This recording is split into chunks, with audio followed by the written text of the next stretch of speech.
बंधुगण थरे माता लक्ष्मी भगवान विष्णु सहित बसी से समय माता लक्ष्मी भगवान विष्णु को कहले, हे प्रभु मोरी मनरे तीनोटी प्रश्न उंकी मारुछि। जदि आपण एही तीनोटी प्रश्नर उत्तर दे मते संतुष्ट करंती तेबे मोरी मन को बहु शांति मिलिबो। यह सुनी भगवान विष्णु कहले, देवी केउ तीनोटी प्रश्न? माता लक्ष्मी कहले, प्रभु मोर प्रथम प्रश्न हेउछि केउ महिला भाग्य पुत्रर सुख न थाए। द्वितीय प्रश्न हेउछि केउ अलंकार पिंधिबा द्वारा जने स्त्रीर कष्टदायक मृत्यु होइथाए। एवं मोर तृतीय प्रश्न हेउछि केउ श्रृंगार करिबा द्वारा जने स्त्री को स्वर्ग प्राप्ति होइथाए। यह सुनी भगवान विष्णु कहले, देवी तुमर एही तीनोटी प्रश्न बहु महत्वपूर्ण अटे। जे भी एही तीनोटी प्रश्नर उत्तर बुझी सही ज्ञान को निज जीवन शैली रे अंतर्भुक्त करिबो तेबे से जीवन रे बहुत सुख प्राप्ति करिबो। तेणु एहाकू ध्यानर सह सुनो। माता लक्ष्मी कहले, ठीक अछि प्रभु, आपणक कहानी सरिया पर्यंत मु एहाकू ध्यानर सहित सुनिबी। भगवान विष्णु कहले, देवी गोटे राज्य रे एक छोट नगर रहिथिला। एही नगर रे जणे बणिक रहुथिले। तांकर दुईटी पुत्र विवाहित थिले। बणिकक स्त्री एवं बड़ पुओ दुष्ट प्रकृतिर थिले। तेणु बणिकक पत्नी तांको बड़ पुओर स्त्री को बहुत भल पाउथिले।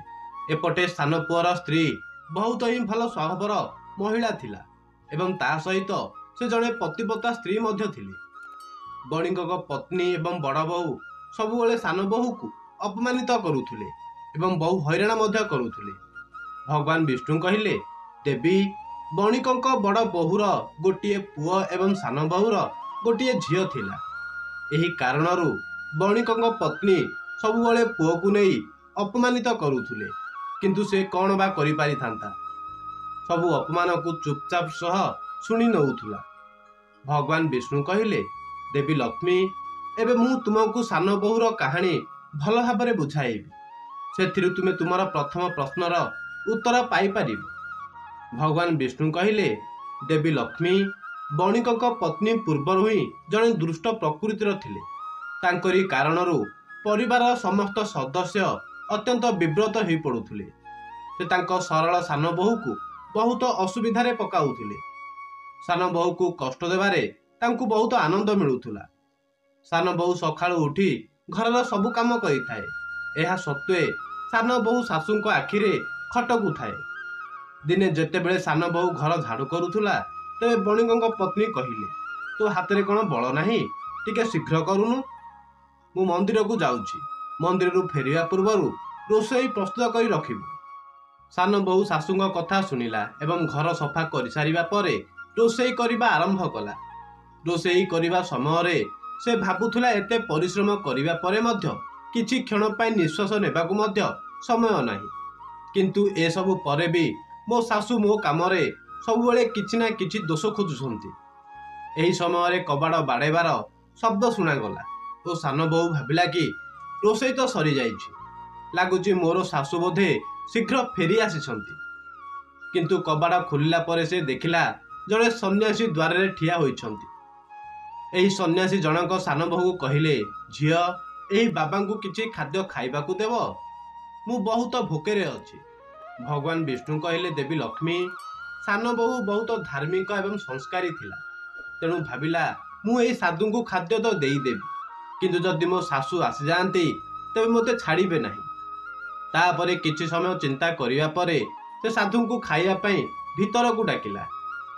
एही समय रे सान बहु मने मने भाविला कि मु सासु को काहेकि भय करिबी। जदि से घर को फेरी आसंती बा किछि कुहंती तेबे मु तांकु कहिबी जे मु मो भागर खाद्य एही साधु को देई देइछि। एहा भाबी सान बहु साधु को भीतर को डाकी निजर अतिथि सेवा धर्मर अनुसरण करी साधु को खाइबा को देला।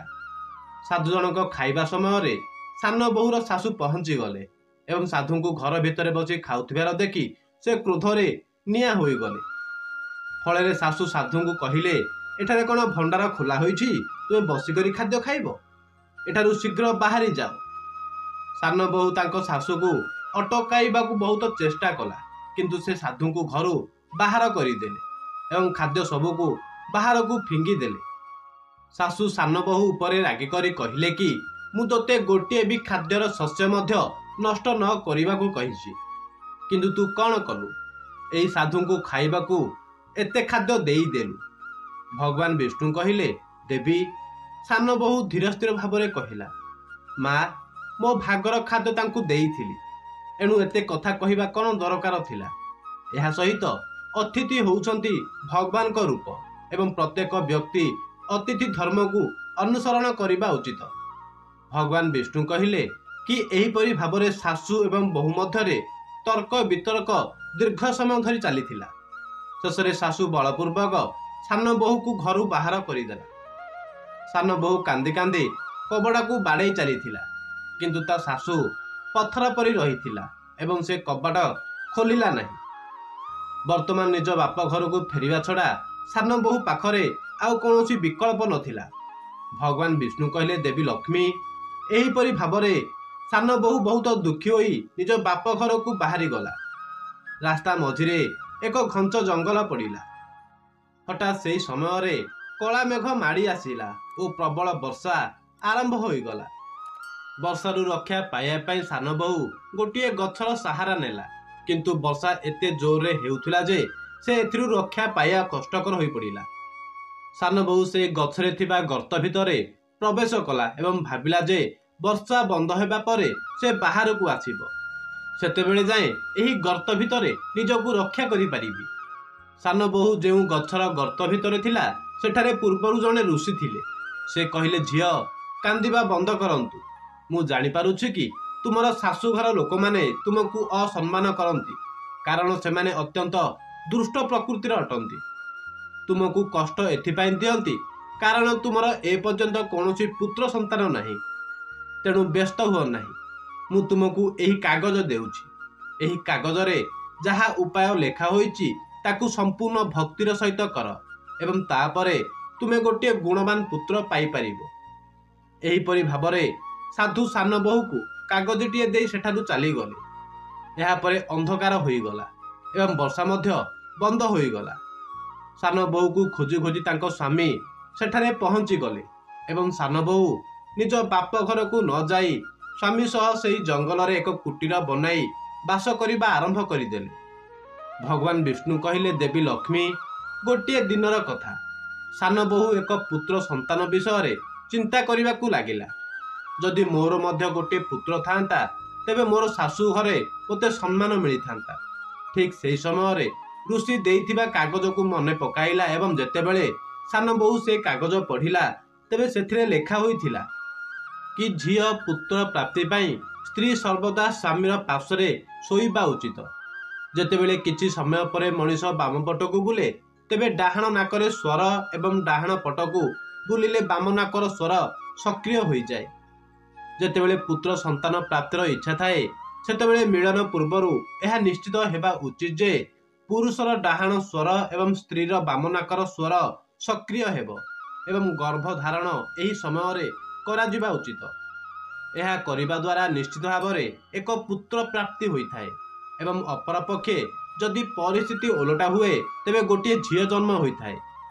ସେହି କାଗଜରେ ଆହୁରି ଲେଖାଯାଇଥିଲା କି ସ୍ତ୍ରୀର ଋତୁସ୍ରାବ ଆରମ୍ଭର ପ୍ରଥମ 4 ଦିନ ମଧ୍ୟରେ ଯଦି ସ୍ୱାମୀ ତାହା ସହ ସମ୍ପର୍କ ରଖେ ତେବେ ସେହି ବ୍ୟକ୍ତି ଅସୁସ୍ଥ ହୋଇଯାଏ। ଯଦି ପଞ୍ଚମ ରାତିରେ ସମ୍ପର୍କ ରଖେ ତେବେ ଗୋଟିଏ ଝିଅ ହୋଇଥାଏ। ଷଷ୍ଠ ରାତିରେ ସମ୍ପର୍କ ରଖେ ତେବେ ପୁଅ ହୋଇଥାଏ। ସପ୍ତମ ରାତିରେ ସମ୍ପର୍କ ରଖେ ବନ୍ଧା ଝିଅ ପ୍ରାପ୍ତ ହୁଏ।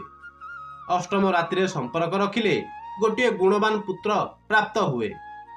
ନବମ ରାତିରେ ସମ୍ପର୍କ ରଖିଲେ ଜଣେ ଗୁଣବତୀ ଝିଅ ପ୍ରାପ୍ତ ହୋଇଥାଏ। ଦଶମ ରାତିରେ ସମ୍ପର୍କ ରଖିଲେ ଗୋଟିଏ ଶ୍ରେଷ୍ଠ ପୁତ୍ରର ପ୍ରାପ୍ତି ହୁଏ। ଏକାଦଶ ରାତିର ମିଳନରୁ ଗୋଟିଏ ଐଶ୍ୱର୍ଯ୍ୟବତୀ ଝିଅ ଜନ୍ମ ହୋଇଥାଏ। ଏହାପରେ ଭଗବାନ ବିଷ୍ଣୁ କହିଲେ, ଦେବୀ ଲକ୍ଷ୍ମୀ। ଏହିପରି ଭାବରେ ସାନ ବୋହୂ ଦଶମ ରାତ୍ରିରେ ତାର ସ୍ୱାମୀଙ୍କ ସହ ସମ୍ପର୍କ ରଖି ଗର୍ଭଧାରଣ କରିଥିଲା। ବର୍ତ୍ତମାନ ସକାଳେ ଗାଧୋଇ ପୂଜାପାଠ କରିବା ପରେ ସାନ ବୋହୂର ସ୍ୱାମୀ କାଠ ହାଣିବାକୁ ଯାଇଥିଲେ। ସେ ଯିବା ପରେ ବହୁତ ଜୋରରେ ଝଡ଼ ତୋଫାନ ଆସିଲା ଏବଂ ଏହି ଝଡ଼ ତୋଫାନରେ ସେମାନଙ୍କ କୁଡ଼ିଆ ଉଡ଼ିଯିବା ସହିତ ବର୍ଷା ଆରମ୍ଭ ହୋଇଗଲା। ଏହାପରେ ସାନ ବୋହୂ ନିଜକୁ ବର୍ଷାରୁ ରକ୍ଷା କରିବା ପାଇଁ गोटे गछरे सेही गातरे ठिकणा लिखिला जेउथिरु वर्षारु निजकु रक्षा करिया पई सान बहु पूर्वरु लुचि रहिथिला। एही गछरे निजर ठिकणा लिखिथिला, कारण जेतेबेले तारी स्वामी फेरी आसीबो तेबे एही ठिकणा देखि ता पाखरे पहुंची पारिबे। भगवान विष्णु कहिले, देवी लक्ष्मी एही वर्षारु रक्षा पाया पई सान बहु सेही गछ गर्भरे जाई ता भितरे लुचि रहिला। एही गछ पाखरे दुईटी भूतंगर बास रहिथिला। दुई जण भूत सेही गछ आड़कू आसुथिले। सेमाने सेही गछ तले पहुंचिया परे गोटे भूत आसी कहिला, आजी माणिक टापू जिबाकू बहुत इच्छा हेउची। तापरे द्वितीय भूतटी कहिला, एथिरे आम पई बड़ कथा कोन अछि। एही गछ आमकू उड़ाई नेबो एवं माणिक टापुरे पहुंचाई देबो। एहा कही दुई जण भूत गछ उपरे बसिगले एवं गछटी हठात उड़िबा आरंभ कला। आरपटे सान बहु सेही गछर गर्तरे प्रवेश करिया परे सोई पड़िथिला, किंतु उड़ुथिबा गछर झटकारे सान बहुर निद भांगी गला। गछटी उड़ुथिबार देखि से पूरा डरी गला। जेतेबेले सान बहु बाहर को देखिले तेबे गछ उपरे दुईटी भूत बसिथिले। तेणु सान बहु परिस्थितिर सामना करिबाकू जाई भाबिले कि जाहा हेबो भल हेबो। एहा परे किछि समय परे गछटी माणिक टापुरे पहुंचिला। भगवान विष्णु कहिले, देवी लक्ष्मी सेही दुई भूतंकू बहुत भोक लागुथुला, तेणु सेमाने शिकार करिया पई चली गले। एहा परे सान बहु गछर गर्तरु बाहरी एक दीर्घ निश्वास छाड़िया परे सेही टापुरे चमुकुथिबा बाली को देखि आश्चर्य हेले। से किछि बाली उठाई देखिले एवं खुशी रे नाचिबाकू लागिले, कारण सेही बाली मोती माणिकर बाली थिला। एहा परे सान बहु निज शाढ़ीर पणतरे 10 रु 15 केजी बाली बांधी शीघ्र आसी गछ गर्तरे लुचि रहिला। भगवान विष्णु कहिले, देवी लक्ष्मी एठारे सान बहु गछ भितरे लुचि गला एवं सेठारे दुई जण भूत गछकू फेरी आसी कहिले कि आज आमे अत्यधिक खाद्य खाइले, एबे पुणी सेही स्थान को फेरी जिबा जेउठारु आमे आसीथिले। किछि समय परे गछटी उड़ी आसी पुणी पूर्व जगह को फेरी आसिला। पहुंचिया परे सेही दुई भूत गछ छाड़ी जिबा पर्यंत सान बहु गछ भितरे लुचि रहिला एवं सेही दुई भूत गछ छाड़िया मात्रे सान बहु मोतीमाणिक सहित गछरु बाहरी आसिला। सान बहु मने मने भाबिला कि एते मोतीमाणिक को देखि मो सासु खुशी होई जिबे, आउ एबे मो सासु घर को फेरी मो सासु को एई सबु मोतीमाणिक देबी, ताहाले से मो उपरे आउ रागिबे नाही एवं मोते भल पाइबे। भगवान विष्णु कहिले, देवी लक्ष्मी एठारे सान बहु एमिति भाबुथुला। सेपटे सान बहुर स्वामी ताकू खोजी खोजी सेठारे आसी पहुंची गले। सान बहु समस्त घटिथिबा घटना तांको स्वामी को कहिला। से स्वामी को सहित तांको सासु घर को फेरी गला एवं से किपरि मोतीमाणिक पाइला से विषय पूरा कहानी ता सासु को कहिला। भगवान विष्णु कहिले, मोतीमाणिक पाइया परे सान बहुर सासु हठात रागी करी कहिले, अरे मूर्ख स्त्री, काहींकि एतिकी टिके मोतीमाणिक नेइकी आसिलु, अधिक टिके आनी पारिलु नाही। सासुंग कथा सुनिया परे सान बहु कहिला, सासुमा एतिकी धन आम 7 पूर्वपुरुषंग पई यथेष्ट हेबो। एहा परे सासु कहिले, अरे मूर्खुणी स्त्री, धन केबे भी यथेष्ट होई न थाए। तू देखे मु जाई केते मोतीमाणिक नेई करी आसीबी। भगवान विष्णु कहिले, देवी लक्ष्मी सान बहु तांको सासुंकु बहुत बुझाइला, किंतु सेही लोभी महिला तार गोटिए भी कथा सुनिला नाही। से सेही गछर गर्तरे जाई बसिगला। सेही दुई भूत गछकू आसिया मात्रे हठात सेही गछ उड़िबा आरंभ कला।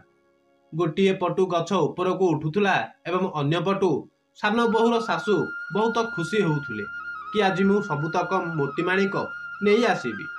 सेही समय हठात गोटिए भूत कहिला, चल आज माणिक टापुकू जिबा नाही, मत्स्य टापुकू जिबा। आज मते माछ खाइया पई बहुत इच्छा हेउची। एवं तापरे भूत माने माछ खाइबाकू स्थिर करिया मात्रे गछ मत्स्य टापु आड़कू उड़िबाकू लागिला। एही कथा सुनी सान बहुर सासु निजकू काबू न करि पारि हठात बाहरी आसी कहिला, अरे तुमे माणिक टापुकू काहेकि जाउ नाह एवं कोन पई मत्स्य टापुकू जाउछ। भूत माने जेतेबेले गोटे स्त्री लोकर स्वर सुनिले सेमाने बुझीगले कि एही गछर गर्त भितरे किए लुचि करी रहिछि। ସେମାନେ ଗର୍ତ୍ତ ଭିତରକୁ ଦେଖିବା ପାଇଁ ଗଲେ ଏବଂ ସାନ ବୋହୂର ଶାଶୁକୁ ଦେଖି ତାକୁ ଉଠାଇ ଗଛରୁ ତଳୁ ପକାଇଦେଲେ। ତଳେ ପଡ଼ିଯିବା ଫଳରେ ସାନ ବୋହୂର ଶାଶୁ ମୃତ୍ୟୁବରଣ କଲେ। ଯେତେବେଳେ ସାନ ବୋହୂର ପରିବାର ଲୋକ ଏହି କଥା ଜାଣିଲେ, ତେବେ ଶ୍ୱଶୁର ଯାଇ ସାନ ବୋହୂକୁ କହିଲେ, ଝିଅ, ମୁଁ ପୂର୍ବରୁ ତୋ ଶାଶୁକୁ ବହୁତ ଥର ବୁଝାଇଛି କି ବେଶୀ ଲୋଭ କରିବା ଉଚିତ ନୁହଁ। ଘର ଭିତରେ ସବୁବେଳେ ଅଶାନ୍ତି କରିବା ଠିକ୍ ନୁହଁ। ତାପରେ ବୋହୂମାନେ ତ ଝିଅ ପରି, ତେଣୁ ତାଙ୍କୁ ଭଲ ପାଇବା ଉଚିତ। ତଥାପି ସେ ମୋର ଗୋଟିଏ ବି କଥା ଶୁଣିଲା ନାହିଁ। ଆଜି ଭଗବାନ ତାରି କାର୍ଯ୍ୟ ପାଇଁ ତାକୁ ଦଣ୍ଡିତ କଲେ। ଭଗବାନ ବିଷ୍ଣୁ କହିଲେ, ଦେବୀ ଲକ୍ଷ୍ମୀ, ଅନ୍ୟପଟେ ସାନ ବୋହୂ ତା ସ୍ୱାମୀଙ୍କ ସହ ସୁଖମୟ ଜୀବନ ଅତିବାହିତ କଲା। କିଛି ସମୟ ପରେ ସାନ ବୋହୂର ଏକ ଗୁଣବାନ ପୁତ୍ର ଜନ୍ମ ହେଲା। ସାନ ବୋହୂ ନିଜ ପୁତ୍ରକୁ ନେଇ ବହୁତ ଖୁସି ହେଲେ ଏବଂ ଭଗବାନଙ୍କୁ ଧନ୍ୟବାଦ ଜଣାଇଲେ। ବଣିକଙ୍କ ବଡ଼ ବୋହୂ, ଯିଏ ପୁଅକୁ ନେଇ ସାନ ବୋହୂକୁ ସବୁବେଳେ ଅପମାନିତ କରୁଥିଲା, ଯେବେ ସାନ ବୋହୂ ଗୋଟିଏ ପୁତ୍ର ଓ ଧନ ପାଇଲା, ତେବେ ବଡ଼ ବୋହୂର ଦରିଦ୍ର ଅବସ୍ଥା ଆସିବାକୁ ଲାଗିଲା। ଫଳରେ ବଡ଼ ବୋହୂ ସାନ ବୋହୂକୁ ଭୁଲ ମାଗିଲା। ସାନ ବୋହୂ ତାଙ୍କୁ କ୍ଷମା କରିବା ସହିତ ସେ ଆଣିଥିବା ମୋତି ମାଣିକରୁ କିଛି ତାଙ୍କୁ ଦେଲା। ପୁରା ପରିବାର ଭଲରେ ଜୀବନ ଅତିବାହିତ କଲେ।